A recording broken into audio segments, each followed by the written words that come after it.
menurut saya nggak efektif. Ibu nih kalau ngomong seseklon aku sih nggak weke kok. Saya suka bahasa Jawa. Dan terus tuh dia meeting doang. Main Ibu Mega minta dibubarkan, orang langsung ingat dia Harun Masiku memang belum ditangkap, dan sebetulnya polisi udah minta supaya KPK lakukan proaktif buat menangkap Harun Masiku kan. Jadi Ibu Mega juga sebetulnya imajinasinya berdua itu, apa poin di situ tuh? Apa bawah sadar Ibu Mega itu atau subconsciousness dia itu tentang Harun Masiku, tentang potensial kasus juga dalam banyak soal tuh yang menyangkut suami Mbak Puan segala macam yang udah dibicarakan panjang lebar di media massa tuh. Jadi Ibu Mega kehilangan kemampuan untuk mengarahkan bangsa ini, sehingga timbul kesan bahwa Ibu Mega udah malas atau udah nggak mampu untuk berpikir visioner. Tiba-tiba bubarkan KPK, tiba-tiba kasih komentar yang mungkin Ibu Mega menganggap itu penting, tapi bagi rakyat ya udah itu komentar yang terlalu elementer kan. Nah, elementer itu juga yang sering diucapkan oleh Hasto. Hasto melakukan kritik habis-habisan pada Jokowi, tiba-tiba berubah tuh. Jadi sama aja tuh, kita lihat satu paket bahwa PDIP sebetulnya lagi cari isu tuh. Apa isu yang bisa menghidupkan kembali ingatan publik bahwa PDIP adalah sebuah partai yang dirancang untuk memperjuangkan keadilan sosial tuh. Dan itu yang nggak mungkin lagi kita lihat dalam parameter-parameter yang belakangan ini kan. Memperjuangkan keadilan sosial tapi mengundang Sandi untuk jadi wakil presiden. Sandi tidak datang dari tradisi keadilan sosial. Apapun kemampuan Sandi untuk membaca ketidakadilan sosial, tetap orang akan ingat Sandi adalah investor, datang ke PDIP sebagai investor, bukan sebagai ideolog kan. Itu intinya tuh. Jadi sayang sekali PDIP kehilangan isu tuh, atau sekedar membuat-buat isu yang kemudian dibantah sendiri dari kalangan PDIP kan. Jadi tetap rumusnya itu, kimia PDIP itu berantakan tuh. Nggak ada kimia yang betul-betul menggumpal, mengalami aglutinasi, lalu tumbuh sebagai kecambah untuk menghalangi Pak Jokowi itu. Jadi Pak Jokowi merasa ya PDIP makin lama makin hancur. Ngapain sebagai politisi Jokowi menganggap ya udah kalau begitu ya teruskan aja kehancuran PDIP, karena itu akan menguntungkan Jokowi, itu dia nggak akan diganggu oleh PDIP nanti kalau Prabowo yang berkuasa kan. Jadi kita mesti baca itu sampai ke hal yang paling kasar, yaitu PDIP kehilangan kemampuan dan Jokowi merasa bahwa dia sekarang ada di atas secara politik, dia lebih tinggi dari Ibu Megawati sekarang. Ibu Mega memegang banyak portofolio yang memungkinkan dia mengucapkan pikiran dari sudut apapun. Dari sudut riset dia bisa bicara, dari sudut pembinaan ideologi dia bisa bicara, dari sudut tradisi kepartaian dia bisa klaim bahwa dia adalah satu-satunya partai yang beroposisi di zaman Orde Baru. Tapi justru semua portofolio itu hilang karena pikiran Ibu Mega akhirnya mesti diterangkan ulang oleh Sekjen. Sementara Sekjen sendiri kalau salah ngomong itu nggak ada orang yang menerangin kan. Jadi Sekjen Hasto terangkan sendiri lagi pikirannya tuh. Jadi komposisi komunikasi, sebut aja kimia komunikasi politik di PDIP itu hancur. Nggak ada satu tema dari PDIP menghadapi pemilu. Apa tema PDIP menghadapi pemilu? Perubahan separoh, meneruskan Jokowi juga separoh tuh.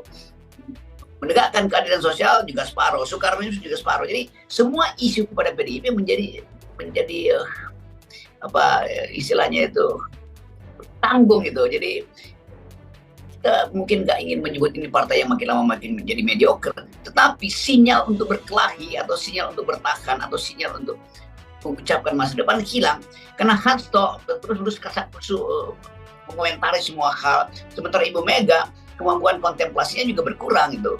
Mungkin karena ada situasi lain di dalam PDIP yang Ibu Mega sesalkan, kok nih partai tiba-tiba ditinggalkan oleh tokoh-tokohnya tuh kan. Itu sebetulnya jadi bagian yang misteri pada Ibu Mega tuh, membuat Ibu Mega merasa kalau begitu saya marah aja terus-menerus kan, atau saya ucapkan aja semua kalimat itu. Ini yang saya sayangkan, PDIP akhirnya kehilangan juru bicara, nggak ada juru bicara tuh. Ibu Mega hanya menjuru bicarai dirinya sendiri, Hasto juga begitu. Sementara partai nggak ada juru bicara karena faksi-faksi di PDIP makin lama makin jadi anasir bebas, jadi partikel radikal bebas itu. Kemana-mana semua orang boleh mengalirkan idenya ke partai lain. Ibu Mega mau ambil sikap habis-habisan dengan Jokowi, tetapi Hasto itu siksa.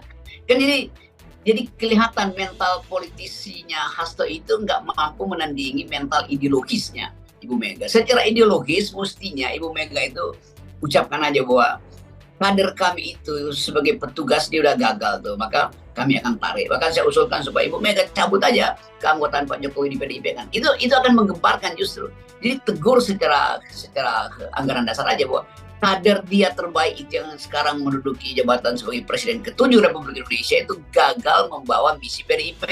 Karena itu Ibu Mega cabut kartu anggotanya, kan batalin aja tuh sebelum Ibu Mega membatalkan kartu anggota FPD Simbolon atau Budiman Sujatmiko kan. Jadi sebetulnya masih ada kesempatan bagi PDIP untuk bikin aja sensasi yang segila mungkin itu, yaitu undang pers dan katakan sejak sekarang Pak Jokowi bukan lagi kader PDIP, kan selesai problem. Sehingga Pak Jokowi juga tahu diri, dia nggak usah lagi nanam saham di PDIP kan. Itu lebih masuk akal tuh. Benar. Tapi mesti dibayangkan begitu Ibu Mega cabut lalu Hasto muncul, bukan begitu, itu bukan dicabut, sebetulnya diganti nomor anggota Jokowi, bisa lagi begitu. Jadi kondisi main-main ini yang membuat publik lihat bahwa PDIP makin lama makin mengalami devaluasi secara politik. Okay. Ini ada semacam siklus politik bahwa orang sebetulnya ya agak bosan dengan PDIP karena udah dua kali berkuasa kan. Itu hal yang biasa di Amerika, begitu udah 2 periode, walaupun seolah-olah masih ada jejak yang ditinggalkan oleh Partai Demokrat, orang pergi pada Republik. Demikian juga sebaliknya, itu dari Republik ke Demokrat. Dan kita publik Indonesia juga ada di dalam komposisi psikologi yang sama tuh, kayak bosen lihat PDIP itu. Walaupun PDIP mungkin bisa mengklaim kami ada suksesnya, iya, tetapi psikologi publik itu selalu ingin baju baru kan, begitu kan, ingin masuk mall yang baru tuh, ingin lihat seri terakhir dari Netflix tentang film Korea itu kan. Itu intinya tuh. Jadi psikologi yang juga membayangi opini publik tuh, dan orang melihat PDIP apalagi sekarang tuh berantakan di dalam, main pilih PDIP kan. Jadi itu intinya, bukan kita mau PDIP hilang, saya ingin PDIP ada terus supaya ada wakil dari masyarakat yang mengingat bahwa PDIP itu memang terkait dengan sejarah Bung Karno kan. Kalau nggak juga sejarah Bung Karno hilang. Dan itu yang mungkin sekarang untuk menghidupkan sejarah Bung Karno, patung Bung Karno ditaruh di mana-mana. Tapi orang nggak peduli, itu orang mau lihat tuh di PDIP sendiri ada jejak pikiran Bung Karno apa enggak tuh. Kalau ada Sandi di situ pasti hilang jejak pikiran Bung Karno kan. Kalau ada Erick Thohir di situ juga hilang jejak pikiran Bung Karno. Jadi tetap kita ingin bayangkan PDIP bisa menumbuhkan kembali ideologinya dengan mengucapkan secara radikal apa yang dimaksud dengan misalnya keadilan sosial bagi seluruh rakyat Indonesia itu.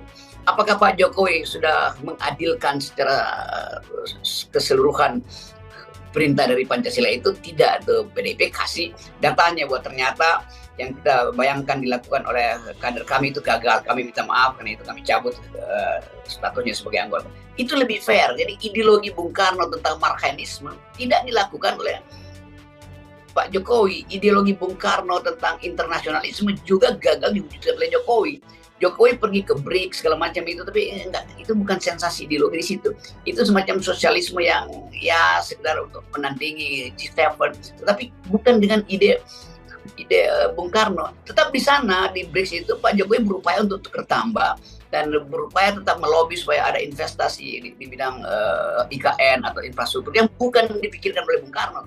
Jadi sebetulnya publik akan lihat, oh Ibu Mega menegur Pak Jokowi sebagai kadernya karena gagal menghidupkan 2 isu utama Bung Karno. 1 adalah marxisme, 2 adalah internasionalisme. Dimana PDI mau 3 periode, kadernya sendiri berantakan di dalam tuh, dan nggak ada kader. Orang akan lihat 3 periode kalau dari awal Puan Maharani disiapkan untuk jadi presiden, tapi Ibu Mega kan ragu tuh.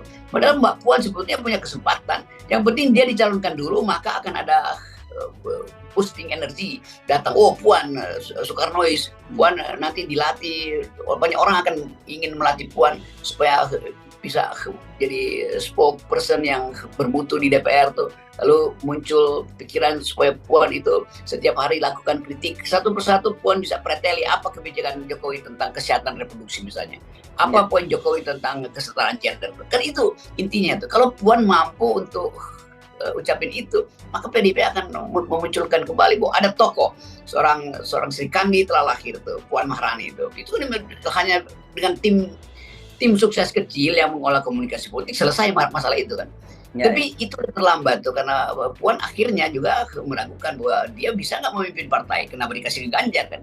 Jadi problem dari Kartini pindah ke Kartono itu tetap menjadi psikologi dark psychology dari partai yang disebut berjuang atas nama demokrasi, dan nama itu kemudian kita ingat PDIP Perjuangan. Jadi perjuangannya hilang tuh, yang ada adalah tukar tambah akhirnya. Jadi partai yang isinya hanya sekedar tukar tambah, apalagi mau tukar tambah dengan Anies tuh, Ganjar dengan Anies kan. Jadi komposisi ideologi pada PDIP itu melemah. Demikian update news kali ini. Jangan lupa tekan tombol like, subscribe, dan komen channel kami.